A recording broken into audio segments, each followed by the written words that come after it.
Allah subhanahu wa ta'ala said there is nothing is comparable unto him, and he is hearing, he is all knowledgeable. And Allah subhanahu wa ta'ala also said in the Quran, وَلَمْ يَكُلْ لَهُ كُفُوًا أَحَدٌ, and there is no one is comparable unto him. So those people who are trying to make a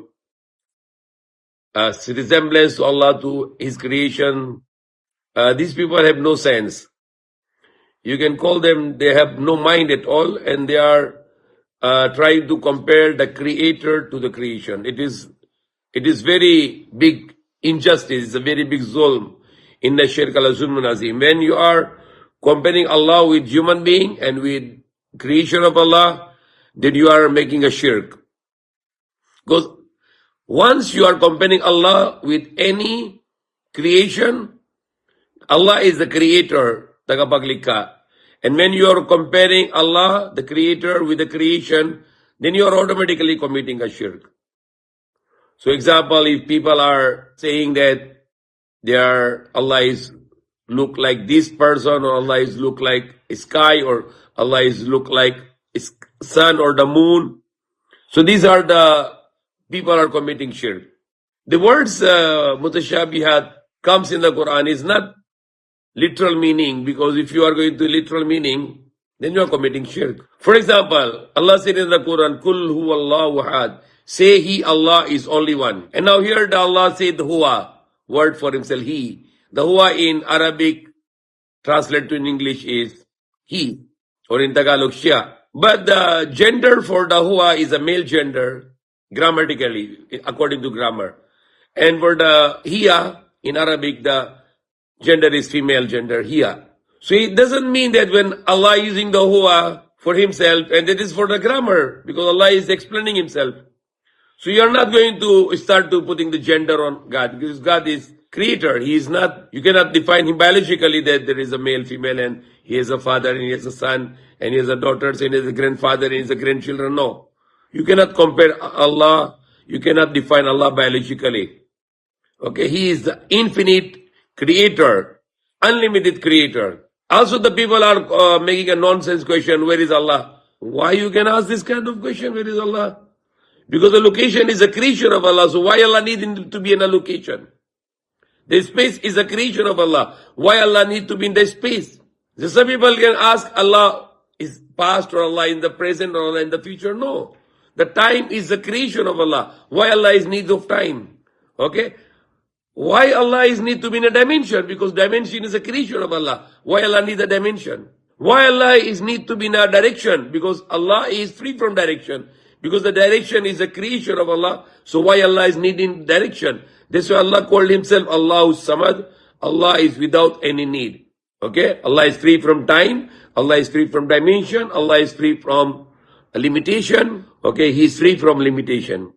Okay? Some people, they're trying to question the nonsense question, where is Allah? Allah cannot be fit in any place, because He's unlimited. Everything is limited. Allah is unlimited. So there is no any place where He can be accommodated, because it's unlimited. He is no starting, no end.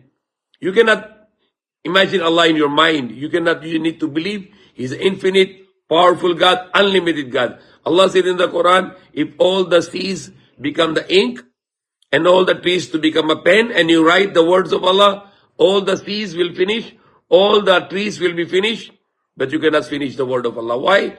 Because His words, His praises, His perfection, His magnification, His greatness is unlimited. So these people who are trying to compare Allah with this creation, with human being, and with the human attributes, they are foolish people. They don't need to think about this. Don't compare Allah. And those mutashabiyat, like Allah used some words which used for the human being, you are a fool you are going to interpret those mutashabiyat, those similar words which is used for a creation. Okay? Allah can see unlimited, infinitely, no limit for Him to see, but He doesn't need the eyes to be seen. Allah can hear unlimited, infinitely, but He doesn't need the ear to hear. We need the ear to hear, we need the eyes to see, we need the hands to do some work, but Allah is not need of eyes and ears and hands and legs, and no, He is unlimited, powerful creator, the God, Almighty Allah. Allah is infinite God, and if you are trying to compare Allah with these kind of questions and these kind of things, then you are making a shirk with Allah. So Allah is unlimited, infinite. So you cannot have any space for Him where He can be fit because He's unlimited. You cannot fit Him in any time, you cannot fit Him in any dimension, you cannot fit Him in any direction because He's unlimited. He's infinite. We word use infinite, it is meaning no limit. Believe in Allah, the powerful God.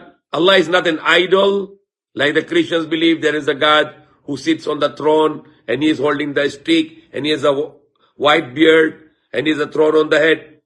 Do you believe in this kind of God or Allah? Then you don't believe in Allah. You are mushrik. Remove the imagination from your mind.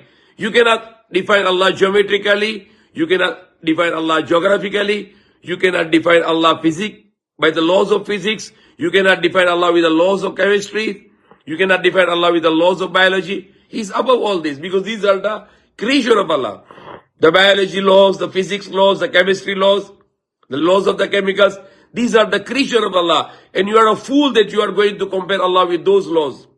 He's above those laws. He's above those of His creations. Believe in Allah. Allah is the most powerful, infinite God.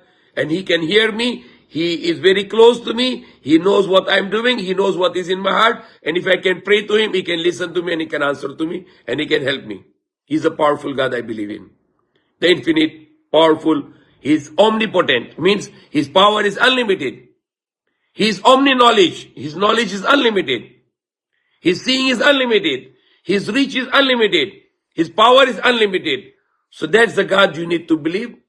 And stop comparing Allah with His creation because it is a shirk. To compare Allah with His creation is 100% shirk. Shirk bizat, shirk with sifat.